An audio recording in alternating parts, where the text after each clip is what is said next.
Hello बच्चों, कैसे हैं आप लोग। मैं नाजिम बेग स्वागत करता हूं आपका ट्रिग्नोमेट्री क्लासेस में। स्टूडेंट, आज हम पढ़ने वाले हैं थेल्स थ्योरम, जिसको बीपीटी थ्योरम भी कहा जाता है, जिसकी फुल फॉर्म होती है बेसिक प्रोपोर्शनलिटी थ्योरम। जी हाँ स्टूडेंट्स, ये बहुत ही इम्पोर्टेंट थ्योरम है और बहुत ही आसान थ्योरम है। हम आज इसको बहुत आसान, बहुत ईजी वे में पढ़ने वाले हैं स्टूडेंट्स। ठीक है स्टूडेंट्स, पहले देखते हैं इसका स्टेटमेंट क्या कहता है। हमसे स्टेटमेंट क्या स्टूडेंट्स का, if a line is drawn parallel to one side of a triangle. एक लाइन एक ट्राइंगल की किसी एक साइड के पैरेलल ड्रॉ की गई है। तो सबसे पहले मैंने एक एबीसी ट्राइंगल ले लिया स्टूडेंट्स, उसमें डीई एक लाइन जो कि बीसी के पैरेलल ड्रॉ कर ली। ठीक है, इस स्टेटमेंट की बात यहीं तक खत्म हो गई। आगे कह रहे हैं to intersect the other two sides in distinct point. वो लाइन जो पैरेलल ड्रॉ की गई थी वो दो अलग अलग साइड्स को दो अलग अलग पॉइंट्स पर इंटरसेक्ट कर रही है। क्या बोल रहे हैं? To intersect the other two sides in distinct points, दो अलग अलग पॉइंट्स पर इंटरसेक्ट कर रही है। ठीक है स्टूडेंट्स, आगे तो कह रहे हैं the other two sides are divided in the same ratio. तो जो दो अदर वाली साइड्स हैं वो दो रेशियो में डिवाइड होंगी, और वो रेशियो कैसे होंगे स्टूडेंट्स? सेम होंगे। ठीक है, स्टेटमेंट समझ में आ गया।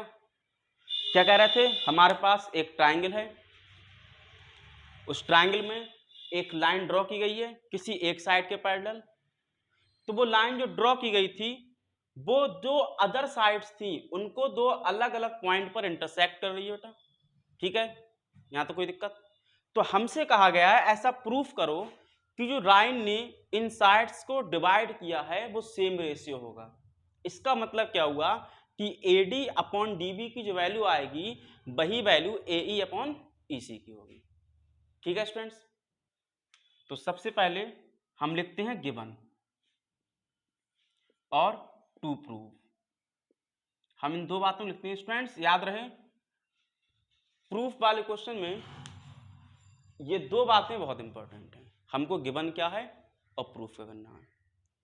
देखो स्टूडेंट्स, थ्योरम के स्टेटमेंट में याद रहे जो लास्ट में लिखा होता है वो प्रूफ करना होता है, जो ऊपर लिखा होता है वो गिवन होता है। ऊपर क्या लिखा है, एक लाइन ड्रॉ की गई है पैरेलल टू वन साइड, मतलब कोई पैरेलल लाइन गिवन है, यानी कि DE पैरेलल है BC के, ये तो हमें गिवन है स्टूडेंट्स। क्या प्रूफ करना है कि वो डिवाइड हुई है सेम रेशियो में, सेम रेशियो वाला पोर्शन प्रूफ करना है, यानी कि AD अपॉन DB वो इक्वल होगा AE अपॉन EC के। ठीक है स्टूडेंट्स, यहां तो बात समझ में आई। गिवन लिखना आ गया, टू प्रूफ लिखना आ गया। अब स्टूडेंट्स को करा कैसे जाए, इसको करने के लिए हमको देखो स्टूडेंट्स क्या लाना है, AD इस ट्राइंगल की साइड है, DB ये वाली साइड है। हमें कुछ ऐसा करना है तो पहले AD मिले और DB मिले, वो भी रेशियो में मिले। सेम AE मिले और EC मिले, वो भी रेशियो में मिले। तो रेशियो तो बना लेंगे स्टूडेंट डिवाइड करके। पहले अकेले अकेले तो फाइंड कर ले इनको। तो अकेले अकेले फाइंड करने के लिए हम इसमें करते हैं कंस्ट्रक्शन। क्यों करते हैं अभी थोड़ी देर समझ में आएगा स्टूडेंट्स। मैंने क्या करा, एक लाइन E से ड्रॉ कर ली जो कि AD पर परपेंडिकुलर है। समझ आया? मैंने EM ड्रॉ कर ली जो कि AD पर परपेंडिकुलर है। ठीक है बच्चों, कोई दिक्कत? सेम D से एक लाइन ड्रॉ कर ली जो कि AE पर परपेंडिकुलर है। यहां तक बात समझ क्यों कर ली अभी समझ आएगा स्टूडेंट्स। तो कंस्ट्रक्शन वाले पार्ट में मैं लिखता हूं draw EM perpendicular to AD, ये साइन होता है परपेंडिकुलर का, and DN perpendicular to AE। इतनी बात समझ में आई स्टूडेंट्स? ठीक, और मैं काम करता हूं B से E को ज्वाइन कर लिया, C से D को ज्वाइन कर लिया। ठीक है, and join E to V and C to D। Join कर ले ई से बी को और सी से डी को, ऐसे लिख सकते हैं, या लिख सकते हैं join BE and C D, वो भी कह सकते हैं। क्यों देखो स्टूडेंट्स, अभी कंस्ट्रक्शन में थोड़ी प्रॉब्लम रही होगी, ऐसा क्यों किया गया अभी थोड़ी देर समझ में आ जाएगा स्टूडेंट्स, आगे बढ़ेंगे इंशाल्लाह समझ में आएगा। यहाँ तक बात समझ आई। अब प्रूफ करते हैं,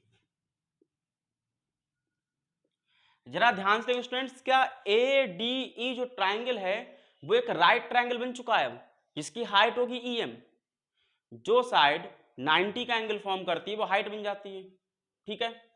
तो हम जानते हैं एरिया ऑफ राइट ट्राइंगल क्या होता है, हाफ बेस इंटू हाइट, ठीक है स्टूडेंट्स, हम इसको यूज कर रहे हैं। तो लिखते हैं area of triangle A D E, A D ई का एरिया लिख रहे हैं कब, जब मैं ई एम को हाइट ले रहा हूं और ए डी को बेस। हाफ बेस क्या है ए डी और हाइट क्या है ई एम। क्या इतनी बात समझ में स्टूडेंट्स? देखो मुझे लाना क्या था, ए डी मेरा आ चुका है, हाँ मेरे पास एक्स्ट्रा चीजें हैं, ई एम भी है हाफ भी है, वो हम कैंसिल कर देंगे आगे चल के, जो लाना था वो आया। ऐसे ही डी बी लाना चाहता हूं, डी बी कहां मिलेगा, यहां मिलेगा। अब निकालते हैं area of triangle DVE, DBE, DB triangle बाहर निकालना है स्टूडेंट्स हम, ये है बी डी और ये है ई। इसका मैंने हाफ बेस ले लिया डीबी इंटू हाइट। हाइट क्या होगी स्टूडेंट्स, क्या इस ट्राइंगल में कोई 90 की साइड है स्टूडेंट्स, कहीं पर 90 का एंगल है, नहीं है, हाइट तो फिर हो नहीं सकती जब तक 90 नहीं है, ठीक है स्टूडेंट्स। तो क्या हम इसको आगे बढ़ा लें और यहां ज्वाइन कर दें तो 90 मिल जाएगा। मतलब क्या हुआ कि जो ईएम साइड थी वो इसकी भी हाइट है और इसकी भी हाइट है। बात समझ में आ रही है? क्योंकि बी डी ई कैसा ट्राइंगल है, ऑब्ट्यूज ट्राइंगल है, तो ऑब्ट्यूज ट्राइंगल की हाइट इस साइड मिलती है, ठीक है, 90 का ड्रॉ करके। बात समझ में आ गई, कोई दिक्कत? ठीक है, तो यानी कि इसकी हाइट हमारी ई एम, ये तो हुआ लॉजिक, ठीक है, आए बात समझ। अब हमको लाना क्या, दोनों को डिवाइड में लेके आना स्टूडेंट्स, हम डिवाइड कर देते हैं, तो डिवाइडिंग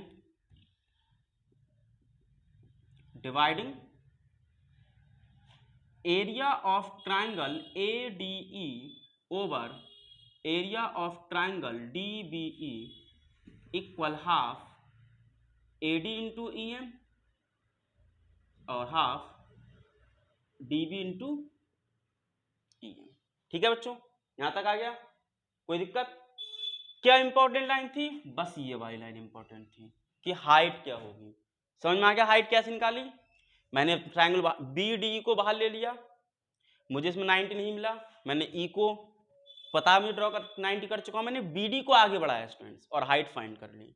यही हाइट इसकी होगी क्योंकि ऑब्ट्यूज ट्राइंगल है, ठीक है स्टूडेंट्स, कोई दिक्कत?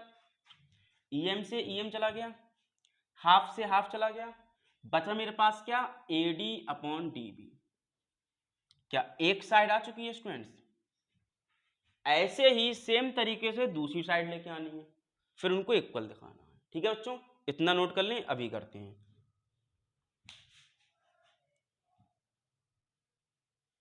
ठीक है स्टूडेंट्स, हमने उसको कह दिया इक्वेशन 1, अब हम इसको प्रूफ कर रहे हैं ए ई अपॉन ई सी को, ठीक है स्टूडेंट्स। देखो अब ए ई कहाँ मिलेगा, ए ही मिलेगा ए डी ई में, जो कि बेस बन जाएगा ए ई, तो हाइट डी एन होना चाहिए। Similarly area of triangle A D E equal half into base, base क्या है ए ई और हाइट क्या है बेटा डी एन, बेसिक है, सिंपल सी बात है। अब area of triangle C D E के लिए हाफ, बेस क्या होगा सी ई, हाइट क्या होगी स्टूडेंट, फिर से वही पंगा, फिर ट्राइंगल बाहर निकालते हैं, ये है डी, ये है ई और ये है सी। बेस हम सी ई ले चुके हैं, इसकी हाइट क्या लें स्टूडेंट्स, हमने इसको आगे बढ़ाया, क्या अब ये लगा राइट ट्राइंगल है, मतलब क्या हुआ स्टूडेंट्स, dn वंस अगेन उसकी हाइट बनने वाली है। बात समझ में आ रही है? वही लॉजिक पिछला वाला, ऑब्ट्यूज ट्रायंगल है, हाइट बाहर होती है, इस तरीके से होती है, इनटू dn। कोई डाउट हो तो बताएं कमेंट बॉक्स में, ठीक है। डिवाइडिंग, क्यों डिवाइड कर रहे हैं बच्चों? अपॉन में लेके आना है। तो क्या होगा, area of triangle ADE, area of triangle CDE equals to half AE upon DN, AE into DN upon half CE into DN। क्या CE को स्टूडेंट्स EC कह सकते हैं? बिल्कुल कह सकते हैं, कोई दिक्कत नहीं है। हाफ से हाफ चला गया, DN से DN चला गया, क्या बचता है? AE अपॉन EC, जो कि इक्वेशन नंबर सेकंड है। अब पहले मैं फर्स्ट कह चुका हूं इसको, ठीक है स्टूडेंट्स, यहां तक समझ में आ गया? कोई दिक्कत? ठीक। अब करना क्या है जो फर्स्ट का आंसर है AD अपॉन DB और जो सेकंड का आंसर है, इनके बीच में एक साइन लेके आना है इक्वल का, ठीक है। जबकि मेरे पास है क्या कि ADE अपॉन CDE का रेशियो AE अपॉन EC के बराबर है और ADE अपॉन BDE का रेशियो इसके बराबर है। तो अगर मैं इन रेशियोज को आपस में इक्वल प्रूफ कर दूं तो ये इक्वल प्रूफ होंगे, अदरवाइज नहीं होंगे, ठीक है। बात समझ में आ रही है? तो मेरा काम क्या है, इन दोनों को आपस में इक्वल प्रूफ करना। अब एक बात और देखें, क्या ADE ADE सेम है स्टूडेंट्स? जी हाँ, एक ही ट्रायंगल है, देखें ADE दोनों बार में। बदल क्या रहा है, यहाँ CDE है और यहाँ BDE है, यहाँ है CDE और यहाँ है BDE, मतलब ये दोनों अलग अलग हैं। तो मेन काम हुआ मेरा इन दोनों ट्रायंगल को आपस में इक्वल करना, इन दोनों ट्रायंगल को आपस में इक्वल करना, ठीक है। बात समझ में आई? तो इनको इक्वल करते हैं, इतना नोट कर लें, आगे बढ़ते हैं।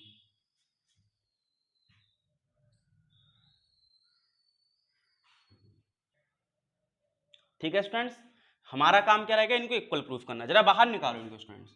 ट्रायंगल को करने का सबसे आसान तरीका स्टूडेंट मुझे लगता है ट्रायंगल बाहर निकाल लो, अपने आप खुद ब खुद ट्रायंगल सॉल्व हो जाता है। कैसे देखते हैं, सॉरी वेरी सॉरी, ये है D E और C, इन दोनों को आपस में इक्वल दिखाना है स्टूडेंट्स। हमने एक 9th में थ्योरम पढ़ी थी स्टूडेंट्स, जो सिर्फ और सिर्फ एरिया ऑफ ट्रायंगल को इक्वल प्रूफ कर सकती है। Area of triangle will be equal if the triangles between same parallel and have same base. मतलब अगर ट्रायंगल का सेम बेस है और वो सेम पैरेलल के बीच में लाई कर रहे हैं स्टूडेंट्स, तब तो उनका एरिया इक्वल होता है। जरा ध्यान से देखें, क्या DE और BC पैरेलल है? बिल्कुल है, डी गिवन है बेटा मुझको। क्या DE दोनों में सेम बेस है? बिल्कुल है स्टूडेंट, देखें DE। मतलब क्या हुआ, एरिया ऑफ ट्रायंगल BDE और CDE आपस में इक्वल होने वाला है। क्यों होने वाला है? Between same base and same parallel. Between, देखो क्या लिखेंगे, area of triangle BDE equal area of triangle CDE between same base DE and same parallel DE parallel BC। ठीक है, ये रीजन देना बहुत जरूरी स्टूडेंट्स। बात समझ में आ गई? क्या पढ़ा 9th क्लास में कि DE और BC अगर पैरेलल हैं और DE सेम बेस है तो इनका एरिया आपस में इक्वल हो जाता है। इसको कहते हैं इक्वेशन नंबर 3। अब स्टूडेंट्स जरा ध्यान दें, इक्वेशन 1 और 2 में किसी एक को हम चेंज कर लें, ठीक है। जैसे इक्वेशन 1 है area of ADE upon area of BDE equal है AD अपॉन AB के, AD अपॉन DB के, और एरिया ऑफ ADE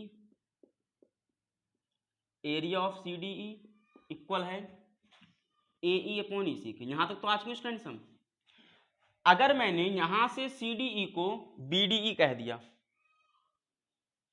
तो क्या होगा, यहां पर area of ADE upon area of CDE कह दिया, तो यानी कि सी डी ई को हमने क्या लिख दिया, बी डी ई। कोई दिक्कत है, आपस में इक्वल है बेटा, फ्रॉम थर्ड या यूजिंग थर्ड लिख लो, ए ई अपॉन ई सी। अब देखें स्टूडेंट्स, क्या ये आपस में इक्वल आ गए? अगर ये आपस में इक्वल हैं, अगर LHS इक्वल है स्टूडेंट्स आपस में, तो RHS भी इक्वल होगी। समझ आ गया? कोई दिक्कत? Hence AD upon DB equal होगा AE अपॉन EC के। ठीक है स्टूडेंट्स, समझ आ गया? कुछ इंपॉर्टेंट बातें क्या थी इसमें? सबसे पहले कंस्ट्रक्शन में हाइट लेना इंपॉर्टेंट था, दूसरा ये कॉन्सेप्ट इंपॉर्टेंट था, बाकी कुछ इंपॉर्टेंट नहीं था, बाकी सब मजाक है स्टूडेंट्स, बहुत आसान थ्योरम है, सिर्फ थोड़ा सा इनको ध्यान रखें। बाकी वीडियो को पसंद आई हो तो लाइक करें, शेयर करें, चैनल को सब्सक्राइब करें, और मिलते हैं अगली वीडियो में। कोई डाउट रहा हो तो कमेंट बॉक्स में बताएं।